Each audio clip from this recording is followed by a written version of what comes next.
नमस्कार विद्यार्थियों।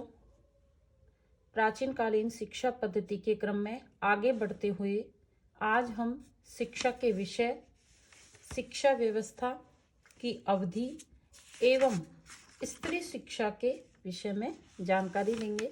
पहला बिंदु है हमारा शिक्षा के विषय कौन कौन से थे, ऐसे कौन से विषय थे जिनके बारे में शिष्य को विद्या या ज्ञान गुरु के द्वारा दिया जाता था। तो प्राचीन काल में छात्रों को ऐसे तो अनेक विषयों की शिक्षा दी जाती थी, पर उनमें प्रमुख कौन से थे उसका हम विवेचन करते हैं कि विद्या के अध्ययन में पहले त्रयी अर्थात 3 वेदों को समाविष्ट किया गया और बाद में अथर्ववेद को जोड़ करके 4 वेद ऋग्वेद, यजुर्वेद, सामवेद और अथर्ववेद को पूर्ण किया। तो इन 4 वेदों का अध्ययन आवश्यकता था और वेद से सभी ज्ञान एक तरह से माने गए। तो वेदाध्ययन का तात्पर्य मंत्रों या विशिष्ट शाखा के ब्राह्मण जो है उनका अध्ययन था। वेदों को शाश्वत और अपौरुषेय माना गया है। शतपथ ब्राह्मण में स्वाध्याय के अंतर्गत ऋचाओं, यजुषों, सामों, इतिहास, पुराण, गाथाओं को गिना गया है। इसके अतिरिक्त सभी प्रकार के वेद, ब्राह्मण, उपनिषद, इतिहास, पुराण, अनुशासन आदि भी को भी जोड़ा गया है।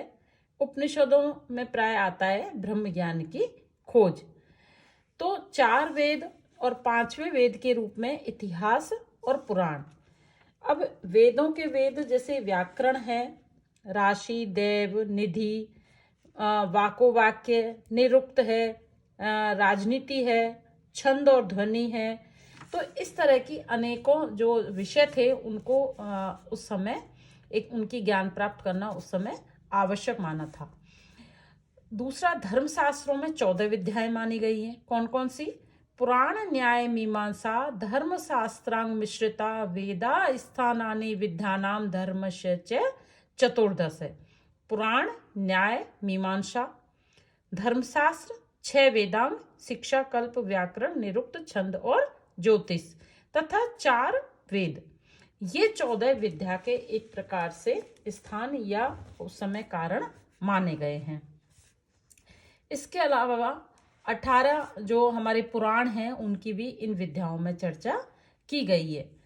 तो बौद्ध युग में वेद, वैदिक साहित्य, ब्राह्मण संहिता, उपनिषद इनका उल्लेख किया गया है। तो कौटिल्य ने आन्वीक्षिकी यानी कि तर्क और दर्शन का, त्रयी जिसमें 3 वेद हैं, वार्ता जिसमें कृषि, पशुपालन, वाणिज्य, व्यापार और चौथी दंड नीति जिसमें राजनीति शास्त्र या शासन इसकी विद्या का विवेचन किया है। अब शिक्षा व्यवस्था क्या थी और उसकी अवधि कितने समय की थी, इस विषय में इस बिंदु की ओर संकेत करते हुए तो प्राचीन काल में जो शिक्षा थी वो मौखिक शिक्षा का प्रचलन था, क्योंकि लिखने के लिए भोजपत्रों का प्रयोग किया जाता था, पर उस जो सामग्री थी वो सस्ती नहीं थी। इस कारण से पाठ्य पुस्तकें उस प्राचीन समय में प्राप्त नहीं होती थी। वेद भी लिपिबद्ध उस समय नहीं किए गए थे, क्योंकि आर्यों को ऐसी आशंका थी कि लिपिबद्ध बनाने वाली असावधानी से उनमें दोषों का प्रवेश होगा और पुस्तक रूप में होने से वो अपवित्र जो लोग हैं वो भी उन वेदों का स्पर्श कर लेंगे।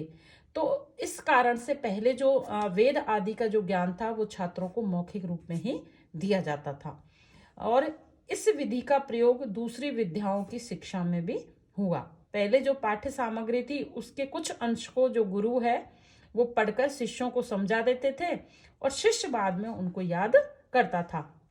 विद्यार्थी को अपना कुछ समय जो पिछला जो भी पढ़ाया हुआ होता था उसको दोहराने में लगाना पड़ता था और जो भी पाठ्य सामग्री होती थी उसको याद करने का जो कार्य उसको एक तरह से बहुत सरल बनाने के लिए बाद में इन ग्रंथों की रचना पद्य के रूप में की गई। तो जो शिक्षा का जो आदर्श था वो एक तरह से भली भांति उस जो ज्ञान है या पाठ्य जो सामग्री है उसको समझकर याद करना था। तो इस प्रकार की शिक्षा देने की जो व्यवस्था थी उसमें सबसे बड़ा गुण यह था कि गुरु प्रत्येक विद्यार्थी पर व्यक्तिगत रूप से ध्यान दे पाता था, और जो गुरु था वो जो भी शिष्य होता था उसकी निजी आवश्यकताओं और कठिनाइयों को भी समझता था, उनके मानसिक विकास के अनुसार ही उनको शिक्षा देता था।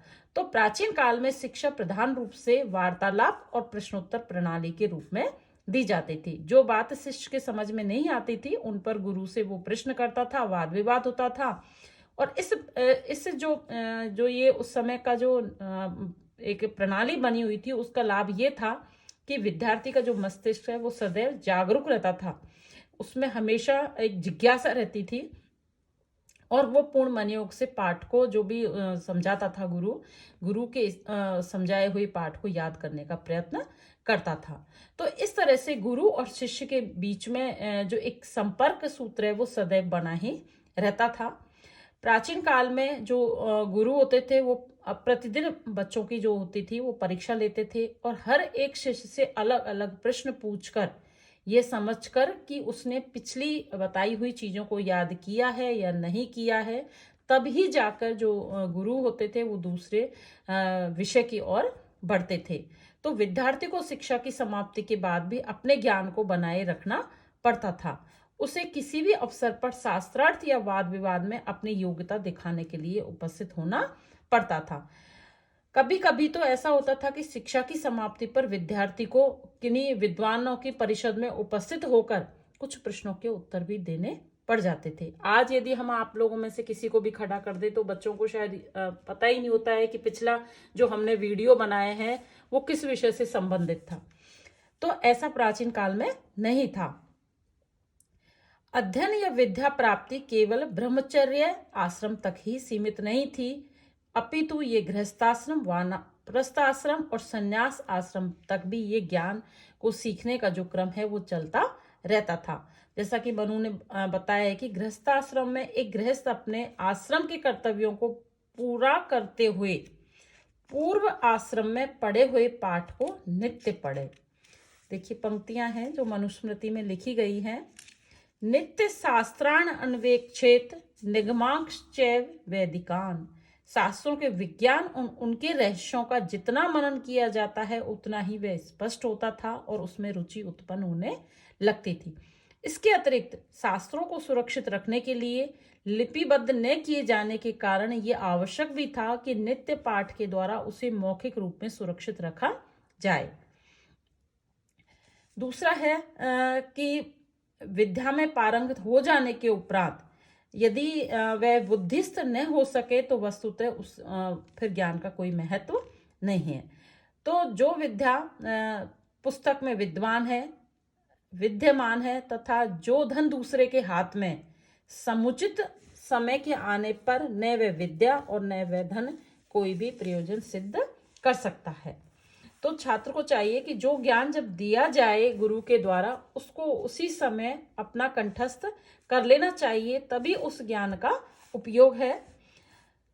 प्राचीन काल में भी छात्रों को छुट्टियां मिलती थी शिक्षण के समय में, मौसम के वर्षा काल और या फिर आकस्मिक जो प्राकृतिक प्रकोप आ जाते थे तो उस समय उनका एक अनध्याय का अवकाश होता था। प्राय दैवीय प्रकोप होने पर या किसी भी प्रकार के जीव जंतुओं के बोलने या पर भी अध्ययन जो अध्यापन है वो स्थगित कर दिया जाता था। याज्ञवल्क्य ने बताया है कि अमावस्या पूर्णिमा के दिन अध्यापन का कार्य नहीं होता था। और भी सबने जो स्मृतिकार है उन्होंने अपने अपने मत दिए हैं। गुरु के आश्रम में विभिन्न विषयों की शिक्षा ग्रहण करने के लिए छात्र के निवास करने की जो अवधि थी वो थी 12 वर्ष से 16 वर्ष तक की आयु। किसी ग्रंथ विशेष के अध्ययन के लिए जाने वाला जो छात्र है वो 1 या 2 वर्ष तक वहां पर रहता था। कभी किसी छात्र की गुरुकुल की अवधि के अनुसार नाम भी पड़ जाता था, जैसे सांवत्सरिक ब्रह्मचारी जो 1 वर्ष तक गुरुकुल में रहे, या मासिक ब्रह्मचारी जो केवल 1 मास के लिए रहे। अब बात करते हैं हम स्त्री शिक्षा की। प्राचीन काल में स्त्री शिक्षा की क्या व्यवस्था थी? तो वर्तमान काल की अपेक्षा प्राचीन काल में स्त्रियों की शिक्षा संबंधी जो व्यवस्था है वो बहुत ही उच्च स्थिति में थी। स्त्रियां ज्ञान और शिक्षा में पुरुषों से किसी प्रकार कम न थी। ऋग्वैदिक कालीन अनेक विदुषी स्त्रियों के संदर्भ हमें मिलते हैं, जिनसे अनेक ने ऋचाओं का प्रणयन भी किया। जैसे कुछ उदाहरण हैं, अत्रि कुल की विश्वारा, अपाला, घोषा, आपने सभी के नाम सुने होंगे इनके। इसके अलावा दार्शनिक ऋषि याज्ञवल्क्य की पत्नी मैत्रेयी और कात्यायनी, विधेयराज जनक की राज्यसभा में कई एक उत्तर प्रत्युत्तर करता थे, जिनसे गार्गी, जिन्होंने शास्त्रार्थ किया था, गार्गी ने याज्ञवल्क्य के दांत खट्टे कर दिए थे। उनके प्रश्नों की बौछार से याज्ञवल्क्य की बुद्धि भी चकरा गई। तो प्राचीन काल में जो विदुषियां हैं, उनके भी उदाहरण हमारे साहित्य में भरे पड़े हैं, जो बहुत ही विदुषी और ज्ञानवान थी और पुरुषों से किसी भी प्रकार कम नहीं थी। लोपामुद्रा, सिक्ता, सुलभा, ये किसी भी प्रकार से ज्ञान में कम नहीं थी। महाकाव्यों में भी स्त्री जो शिक्षा है उसका प्रभाव पड़ा है। रामायण में कौशल्या और जो तारा थी वो मंत्रों को जानती थी, मंत्रविद थी। सीता संध्या पूजन व आत्रेयी वेदांत का अध्ययन करती थी। महाभारत में बात करें तो जो द्रौपदी है वो एक बहुत विदुषी और पंडिता थी। उत्तरा ने अर्जुन से संगीत और नृत्य की शिक्षा प्राप्त की थी जब उनका अज्ञातवास चल रहा था। बौद्ध और जैन परंपराओं में यदि बात करें तो वहां भी सुशिक्षित स्त्रियों के वर्णन मिलते हैं। संघमित्रा ने लंका जाकर बौद्ध शिक्षा का प्रचार किया और सुभा, अनुपमा आदि जो स्त्रियां ये भी दर्शन में पारंगत थी। हारित जो मुनि है उन्होंने ऋषियों स्त्रियों के लिए उपनयन और वेदाध्ययन की भी व्यवस्था की थी। तो प्राचीन कालीन जो स्त्री शिक्षा का जो हमारा विषय चल रहा है, यदि उस दृष्टि से हम देखें तो प्राचीन काल में विदुषियां जो थी वो पुरुषों से किसी भी प्रकार कम नहीं थी और पूर्ण रूप से शिक्षा और ज्ञान के क्षेत्र में अग्रणी थी। सूत्र युग में पुरुषों की तरह स्त्रियां भी शिक्षा प्राप्त करने के निमित्त ब्रह्मचर्य का जीवन व्यतीत करती थी। वात्स्यायन के अनुसार लड़कियों को अपने पिता के घर में कामसूत्र एवं इसके अन्य सहायक अंग 64 कलाएं, जिनमें नाच गान चित्रकारी आदि हैं, सीखने चाहिए और विवाह के उपरांत पति की आज्ञा से इन्हें करना चाहिए। 64 कलाओं की चर्चा हमारे साहित्य में की गई है। इसके अलावा अनेकों जो ऋषि हैं उन्होंने भी स्त्रियों के विषय में बहुत अच्छा और विस्तृत रूप में लिखा है। सतपथ ब्राह्मण में जैसे कहा गया है, मधु विद्या पढ़ते समय स्त्री, शूद्र, कुत्ते एवं कौ पक्षी की ओर मत देखो, क्योंकि ये सभी असत्य हैं। इस प्रकार प्राचीन भारतीय शिक्षण पद्धति में उपर्युक्त विवेचन के आधार पर कहा जा सकता है कि मानव के सर्वांगीण विकास के लिए ये एक पर्याप्त व्यवस्था थी। हम यह भी निसंकोच रूप में मान सकते हैं या कह सकते हैं कि आज के जो आधुनिक शिक्षा जगत की लगभग सभी जो समस्याएं उनका समुचित या उचित समाधान प्राप्त कर लेंगी सभी स्त्रियां यदि पुनः ब्रह्मचर्य आश्रम प्रतिष्ठित कर दिया जाए तो देखिए बहुत बड़ी बात है कि प्राचीन काल में भी स्त्रियों को शिक्षा का अधिकार प्राप्त था और आधुनिक समय में तो हमारे जो स्त्रियां हैं वो ऐसा कोई क्षेत्र नहीं है जहां वो अपना प्रतिनिधित्व नहीं कर रही हैं। तो ये प्राचीन कालीन शिक्षा की व्यवस्था थी। आने वाला जो आगे का वीडियो है हमारा, उसमें हम प्राचीन विश्वविद्यालय या शिक्षा के प्रमुख केंद्र कौन कौन से थे इसके विषय में जानकारी लेंगे। नमस्कार।